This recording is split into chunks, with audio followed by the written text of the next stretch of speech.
A minha apresentação tem 4 partes. Eu vou falar sobre a dor, a minha dor, a dor que me levou e a nossa dor que nos leva a agir. Agir é a nossa segunda parte. Quando você age, você começa a se desenvolver. E por último, é a fase de disseminar. Hoje, eu já estou na fase de disseminar. Mas vamos começar pela minha dor.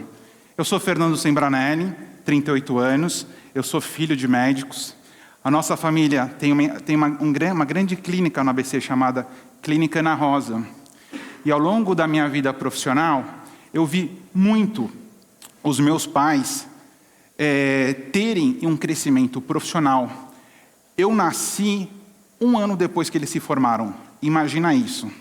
Eles tiveram que batalhar desde que eu nasci. E batalharam muito. E batalharam sempre. E hoje meu pai ele é uma referência muito grande na região, que muitos dos colegas das indústrias farmacêuticas aqui presentes, com certeza o conhecem e visitam lá na nossa clínica, que é o Dr. Silvio Sembranelli Neto. Uma referência. Né? A minha dor começa ao ver o sucesso profissional do meu pai crescendo e o nosso negócio, ao longo dos anos, muitas vezes na UTI. E é por isso que eu estou aqui hoje. Porque, gente, como é que você pode ter um profissional com estabilidade emocional, satisfeito, atendendo bem, se o negócio dele está na UTI? Não sei se alguém aqui já passou por essa situação. Uma unidade de negócio que está muito mal, né? Uma coisa, gente, é ter o sonho. O sonho tem o preço e o sonho tem a estrutura. E o que começou a me... E no começo, essa questão da UTI, isso me sensibilizou muito para a questão da gestão. Falar, não, a gestão vai nos salvar. Pai, vá para a GV. E isso parece uma brincadeira. Assim, eu lembro como se fosse hoje que chegou um prospecto de MBA em saúde na GV, na unidade local, que é a Strong. E meu pai aceitou esse convite de fazer o MBA. E ali começa um primeiro passo para a mudança. Né? E isso, ao longo do tempo, eu sempre me apaixonei. A hora que eu fiz colégio Bandeirantes, certamente alguns de vocês têm filhos lá, né? Um colégio extremamente difícil e focado no vestibular. O vestibular é uma parte pequena de uma corrida que é uma corrida de longo prazo, que é o desenvolvimento profissional. E quantos de nós estamos aqui hoje pensando o que vai ser o futuro da educação em saúde? O que vai ser o futuro da educação médica? Gente, eu tinha feito colégio Bandeirantes. Fiz 2 anos de cursinho. A hora que eu entrei na faculdade, eu estava com o quê? Depressão. Por quê? A minha namorada tinha me deixado pela primeira vez, depois a gente voltou. Mas também eu não era nada desenvolvido do ponto de vista de liderança emocional. Eu só sabia assim, A, B, C, D ou E, A, B, C, D ou E. Eu estava completamente treinado para passar no vestibular e absolutamente despreparado para enfrentar a vida. E aí a gente fala, mas o profissional de saúde tem muita depressão, né? Tem sim, mas eu só consegui entender esse ciclo a hora que eu me desenvolvi profissionalmente, pessoalmente, tendo tranquilidade de enfrentar um palco como esse. Para quê? Para enfrentar um diálogo com todos vocês, sem proteção. Comecei a medicina, e quando eu estava eu sempre gostei de administração. E tinha uma questão que eu não entendo muito bem, eu tinha uma questão, eu entrei na medicina, mas eu gosto de administração. Ou vai ser um, ou vai ser outro. E hoje eu entendo que, tem que ser os dois. As pessoas não são únicas. Não dá mais para a gente olhar para o perfil do profissional e achar, eu sou só urologista. Você vê cada vez mais, e eu tenho certeza que na empresa de vocês, as pessoas têm cada vez mais o desejo de se desenvolver em mais de uma área. Seja através de graduação, Coursera, online, cursos presenciais, meetups. O que a gente precisa é aprender a desenvolver as pessoas, porque certamente a graduação só não dá conta disso. Mas, quando eu estava no 4º ano da faculdade, eu tenho um perfil acelerado, isso é fato. E na realidade, eu tive um episódio de mania. E posteriormente, acabei tendo outros 2 episódios de mania e fechei um diagnóstico de bipolaridade. E isso foi uma coisa extremamente impactante. Porque, mesmo em situações públicas, eu até bem pouco tempo falava muito pouco, porque parece que tem um estigma que a culpa é sua. Você tem depressão, você é bipolar, você tem uma doença mental, que a culpa é sua. Você fez alguma coisa na sua vida, você cheirou um baseado, vai, fala. E na prática tem uma coisa mais grave ainda, né? E eu parabenizo aos idealizadores, ao Carlos e ao César do Ideia Saúde, que a gente precisa de mais espaços de diálogo, porque mesmo em relação à saúde mental, a gente tem pouquíssimos espaços de diálogo. E na área da inovação, mais ainda. Bom, eu me formo em medicina, começo a fazer terapia, começo a me desenvolver na área de liderança, vou para os Estados Unidos, faço um MBA. Olha que bonito. Eu adoro ecossistemas, gente. Eu sou... né? Mas ao longo da minha vida, sempre buscar o desenvolvimento. Fui fazer MBA no exterior. E no MBA do exterior, gente, tem uma história que eu quero compartilhar com vocês.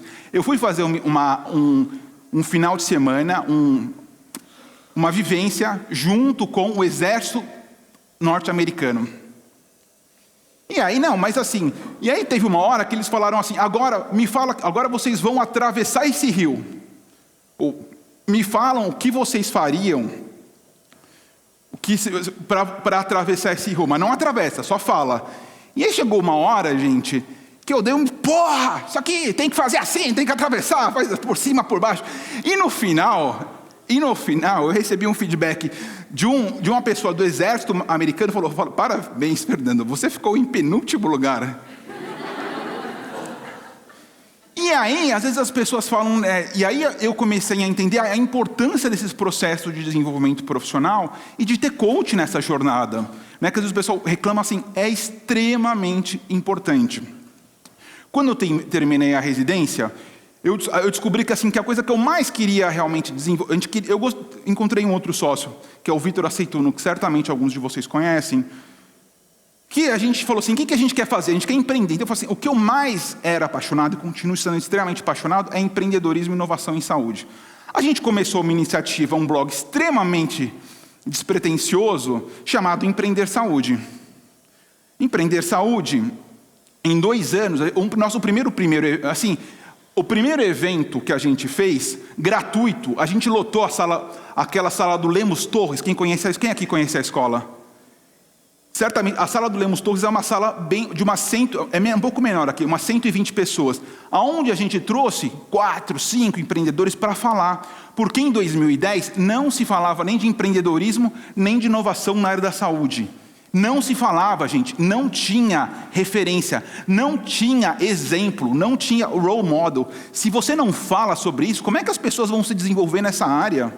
E o que eu começo a perceber que me impressiona muito é que agora esse cenário é completamente oposto. Cada vez mais a gente recebe colegas da indústria farmacêutica, médicos, fonoaudiólogos, fisioterapeutas, executivos, CEOs de grandes empresas, que não só querem estar envolvidos com projetos de inovação, como entendem que isso é estratégico para o futuro da carreira e dos desejos deles. Então isso é uma coisa extremamente importante. Mas eu também chegou um momento que eu comecei a ter muito conflito na minha sociedade inicial, que ela fez um diagnóstico, falou, olha, infelizmente vocês não têm mais condições de ficar juntos. E ter a humildade de aceitar esse diagnóstico, que em termos organizacionais a gente não tinha mais condição, e tomar uma decisão para seguir esse caminho, foi extremamente importante para o nosso desenvolvimento. E o que eu percebo hoje, o que a gente precisa não é mandar as pessoas para Harvard, mas certamente a gente precisa que as pessoas tenham histórias para contar. Quando eu fui para a Duke, gente, o processo de avaliação tem uma parte que é técnica, que você tem que fazer uma prova, e tem uma parte que são histórias. Cite um exemplo de liderança que você teve. Gente, eu não tinha nenhum exemplo de liderança. Cite um impacto organizacional.